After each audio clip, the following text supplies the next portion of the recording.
All right, ladies and gentlemen, welcome to a day in the class.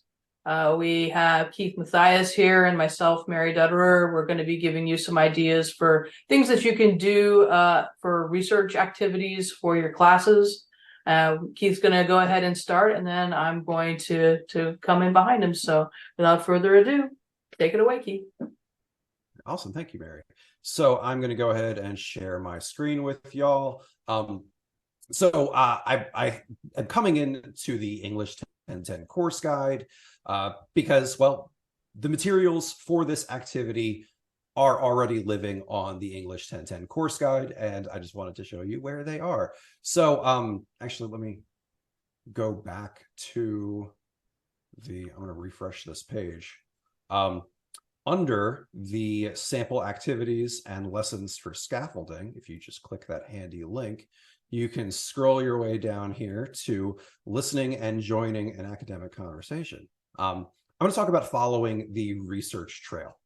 Now, a couple of things. First, full disclosure, this is an activity that I did adapt from my former colleague, Laura Yu, over at Howard Community College. I liked it. It stuck. Made a couple changes, but the bones are from her.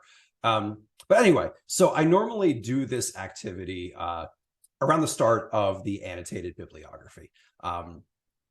The idea is to get students kind of used to or comfortable with the idea that academic research is much more than just a matter of coming up with keywords, and that we really do let our sources kind of tell us where to go next, to lead us down the trail, if you will.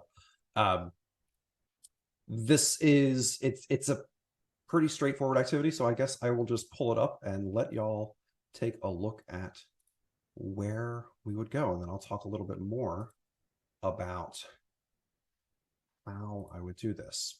So I guess a little bit of additional context. So as I write here, I generally use this after introducing the annotated bibliography. And once I've shown the students some basics of doing library research, which Mary is going to talk about a little bit later on, how she approaches that.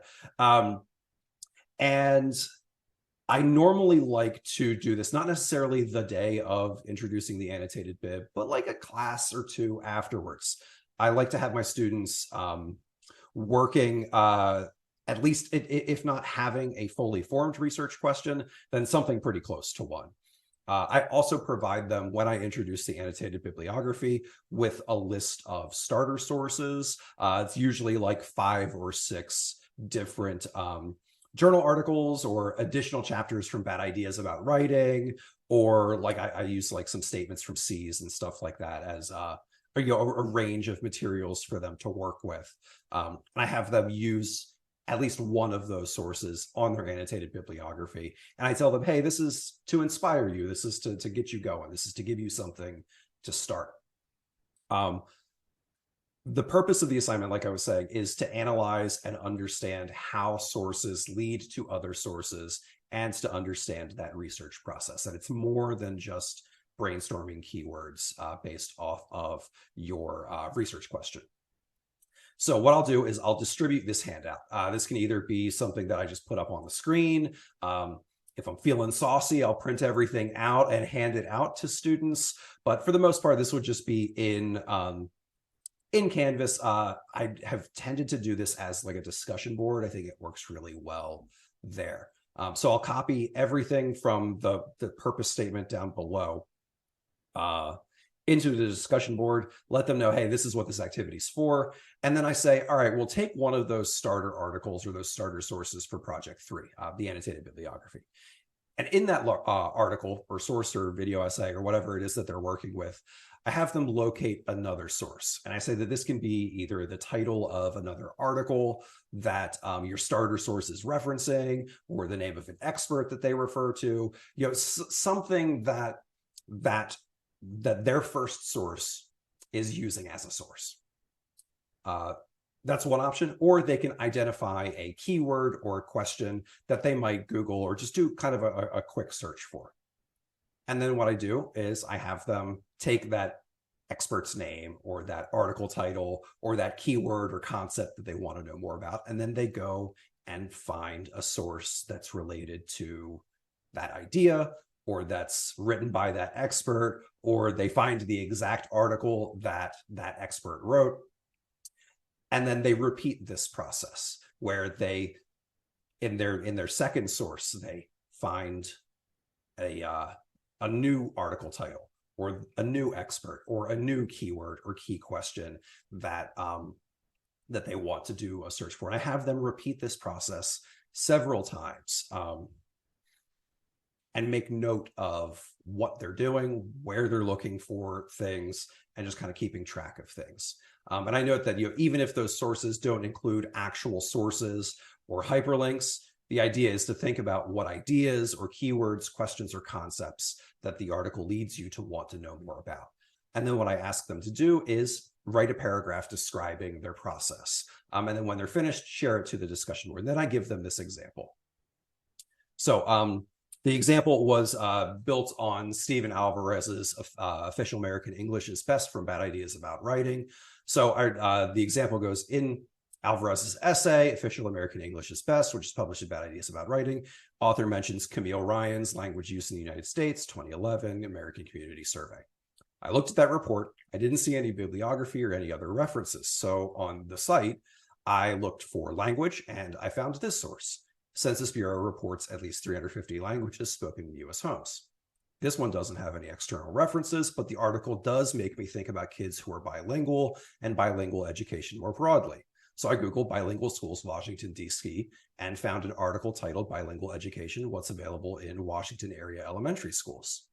The article is a list of schools in the D.C. area, including Virginia and Maryland, that offer bilingual education. But the article's from 2014, so I'll probably need a more updated list. From here, I think I want to find scholarly articles about bilingual education in elementary schools through the PGCC library databases. And then I have them just kind of copy down links here to the various sources that they're referencing. This is a really good way, again, to get them. And I think they want, like, looking at this example paragraph is a really good way to show students that you can let your sources tell you where to go next. Like, it's not just a matter of coming up with keywords, typing in that search, and then using the search results. We can let our sources tell us where to go. And I think that this has been pretty darn helpful.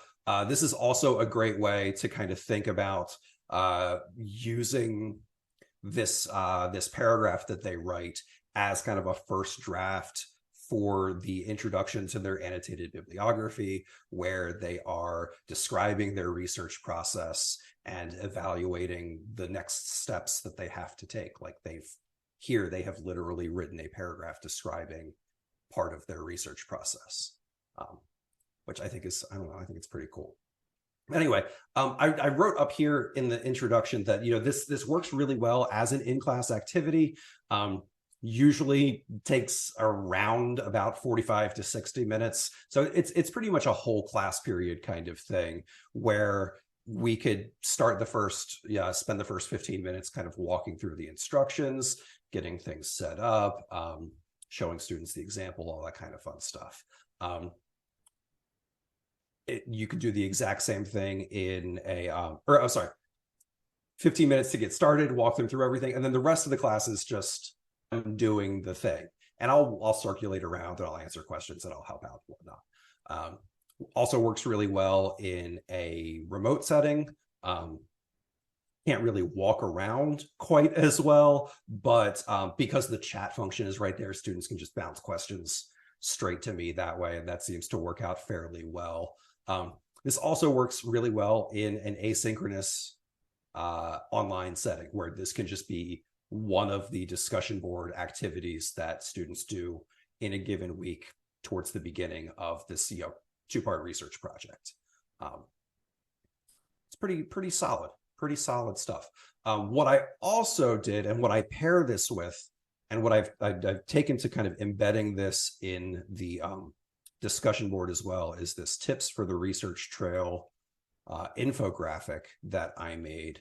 And I did make this one. This one I didn't borrow from anybody, but it's essentially just describing the steps that I described in the instructions for this assignment. So, again, kind of reminding students that before you found anything, before you found sources, like, doing research is really intimidating and can be kind of anxiety inducing, can kind of look like a dead end. But once they have a source or two to work with, there are a lot of different paths that they have to follow. And that's one reason why I like giving them a list of those starter sources, where instead of starting from nothing, they have at least something to build on. And so what I do is, again, just kind of give them a set of tips. You find keywords within the sources. So, look within the sources. These are names of authors or titles, something you want to know more about. I tell them to mine and check the references, because scholars include references or bibliography sections specifically to make their research replicable, like it's a map to their own research trail. And this is a great way to talk about, like, the rhetorical purposes for why we cite. Great, like, mini convo there. Check the subject tags in the databases, especially once we do that database demo. And I generally tend to show them this pretty early on. Make sure to point out, like, hey, all of these articles that you find in the library databases are tagged with subjects that librarians and scholars think are that article is about. And if you click on it, it'll take you to every source that has that tag in that given database. So that's pretty cool. Same thing with the related sources that most of our databases offer. I kind of describe it as the YouTube algorithm for databases, where you get your, you might like this if you like this article kind of thing. Again, it's a way for them to find materials that they might not have found through that initial keyword search. And then finally, a couple last tips. I'm always plugging, talk to the librarians. Like, they're people, they are great resources. They're really good at helping students find the materials that they need. Like, use them. It's not like the library is more than just a website full of databases. It is manned by, or staffed by people. And then just a reminder to cite as you go. Don't wait until you have a big stack or a folder full of sources that they think you might use. Like, build those citations, build those annotations as you gather materials. It's a huge time saver. Then I tell them a story about how I didn't do this my first semester of grad school, and I had a really bad time. But that gets a chuckle, and then we go into the activity. But that's about it. Like I said, it's a pretty versatile activity. It's adaptable to all modalities, and you can really work this into wherever you want to work it in the early research stages. But I'm gonna stop sharing my screen now and turn things back over to Mary. Okay, well, the activity I'm going to talk about is going to kind of dovetail off of what Keith was just talking about a little bit, in that you could drop this in wherever you feel you need it in your class. For me, we do it really early on in my class when we're actually working on project one, the summary and analysis, because I handle citation very early on and research very early on. To me, I think it helps my students. And when we get to project two, and I'm like, okay, now you're going to go to blankety blank, blank, blank, I never have people looking at me like, what? Where? So I do this early, but, if you wanted to move this closer towards when you're doing things like the annotated bibliography, it would work well too. This works in all modalities. For my online classes, I have a video that I've made that basically walks them through the different stages of the assignment. When I'm doing this in class, or I'm doing it remotely, it's kind of a follow the leader sort of thing, where I go, okay, I'm going to show you this. Now you do it.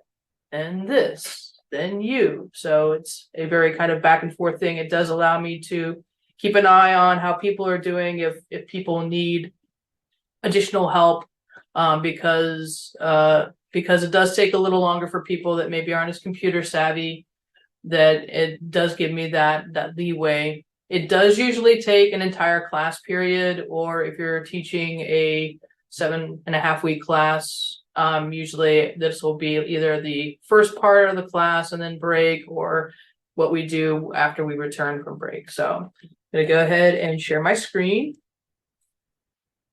So this is mostly about introducing students to the databases and trying to make them fall in love as early as possible with how great they are and how many things that the databases can do for them. Most of the time when I ask students when I start this, have you guys ever been to the databases before? They haven't, let alone the library website. So I do give them kind of like, once we get to the main library webpage, a brief introduction to the different functions that are on there, but that when we get into it, I go, what we're really looking at today are the databases that are under resources here. I do, once I show them the individual databases, talk a little bit about the overall library search box and how that can lead them to database, but also a bunch of other online sources like ebooks. But I want to keep them concentrated on the databases first, since that's what we're primarily using once we get to the annotated bibliography and so on, and especially what they're going to need for project 2. I do also go over, before we go to the A to Z list, since we go in alphabetical order for the 5 databases that we use, I do show them the databases by subject, because I like to try to get them interested in the idea that there are resources here just for your field of study. Like, if you're in this, check out these, and do this. So I'm like, obviously we're not going to cover all these today. We have a lot of databases, but you may want to check these out on your own and see what's there for you. And I think that's something that kind of piques their interest a little more about the databases, that there's stuff out there just for them. But then we go to the A to Z list, and we look at 5 different databases. Now, obviously you can change this to whatever it is that you want to use. My spotlight tends to be on the stuff that I think works the best for the assignments that they're going to see in my class, or what they might be seeing in like a 1st or 2nd year class. So we do Academic One File, CQ Researcher, Global Issues and Context, Opposing Viewpoints, and ProQuest. And before we start this activity, I have everybody open up a blank Word document, or if they use Google Docs, they do that. And I tell them ahead of time, you're going to be submitting this at the end of class. You're going to be uploading it to Canvas. If it's a physical class, they're also going to be printing it out. So I'm like, save your document now, because we're going to be going back and forth between this document and the databases. So we're practicing building a works cited page at the same time that we're doing introduction to the databases. So just to kind of walk you through going to Academic One File. Once I have them all go there, then I talk a little bit about, well, what is Academic One File? And I explain the database to them, what it's particularly good at doing. And then I'll have them type in something for a search that they're interested in, which is also kind of nice, because when I get these back, I can see what they're putting in as things that they might be interested in looking at. So there's all different kinds of results. I always go, don't put in what I'm putting in, because I know you're not interested in what I'm interested in. And that kind of gets them giggling a little. So we're all looking at different things, but we're looking at the same database. So I think that works really cool. So they type in something, and I type in something, and I talk a little bit about different interfaces within the database. I talk about things like, okay, well, let's say you're in Psychology 1010 and their capstone assignment is that you have to have a peer-reviewed journal article from an academic journal. Well, how would I go ahead and find just that? And then so I show them about functionality, about things like being able to limit by date, being able to limit by whether something's peer-reviewed or not. So we go into as much as I can on functionality of the databases to get them thinking about how they can use it. But then I go, for whatever came up as your first result, just go ahead and go into whatever that is. And then we come into the articles and everybody's got their article in front of them. And I go, okay, well, this is how it's laid out. And I talk about, how the information is presented at the top. I talk about all the different functionality buttons that are there, not just the site button, but everything else that's there. And I'm like, this really kind of opens up some opportunities for you. You can highlight on this, look at this, you can do a search for a particular term, look at this area over here. So I really am just trying to give them like this overview of what these different things look like when they first see them. But then I go, but the meat of what we're doing here today is we're practicing citation. So, I have them click on the cite button. And then I go into, you're going to have a lot of different classes. Maybe your class isn't using MLA. Probably it won't be. So if you're doing APA or this, all you have to do is do these different selections. I tell them, okay, this is how we go ahead and grab the entry. And, we're going to go ahead and copy that and paste it over into our practice page. And I also talk about, okay, we're going to do this in 2 stages. First stage is just getting the entries into the practice page. Then once we get done with putting the entries in, then we're going to format it so that it's in MLA format. And they've had readings before about works cited pages. So hopefully they've done them and they have like an idea of what one looks like. But if not, we walk through how to do that anyways. And I'm constantly, does anyone have any questions about what I'm talking about? And I also open it up and say, we don't need to go through this at lightning speed. If anyone needs help while we're going through each one of these entries, please just raise your hand. I'll come around and help you. So I do make sure that I have enough time that I can do that. Of course, if it's an online class and it's asynchronous, they've got a video, they can rewind and go back and look at any part of the video over and over again. Or of course they can shoot me emails if they have questions. So we walk through all 5 different databases. We transfer the entries over into the works cited page. And I'm going through and explaining each one of the databases. And then once we get done with that, then we format the entire works cited page. And then it gets uploaded to Canvas. And for me, I just think it just kind of covers a lot of bases at the same time. It gets them familiarized with the databases, especially 3 of which are specifically mentioned as being what can be used for Project 2.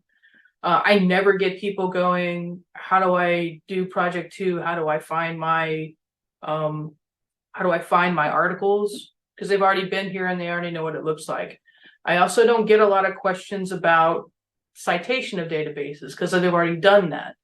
Now, once we get to Project 3, I do go, well, if you ever do want to venture away from the databases, this is how you do that. So we start very database focused, but then kind of graduate to, okay, this is how we deal with other sources.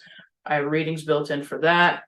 And we look at how to cite those sources, how to evaluate those sources, but kind of the baby steps entry into discussing research is all done through the databases. And I do follow this up with a muddiest point, whether it's a physical class or an online class. I have very, very low stakes assignments where they can just be like, okay, what was the thing that you were the least clear on about what we did? And then I can go ahead and address those questions. So that's what I do with that assignment. And it's worked really well for years now. So I'm pretty married to it and stick with it. So I hope you guys give it a try. And of course, if you have any questions about anything Keith and I had talked about, you know how to find us. We're around. We've got our emails out there. So certainly something that is available to you.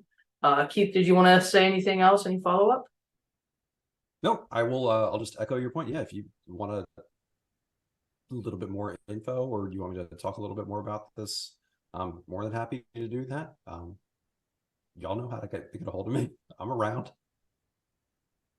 All right, so hope this was informative to you, and take care out there. Have a great day in the See classroom. you. Thanks.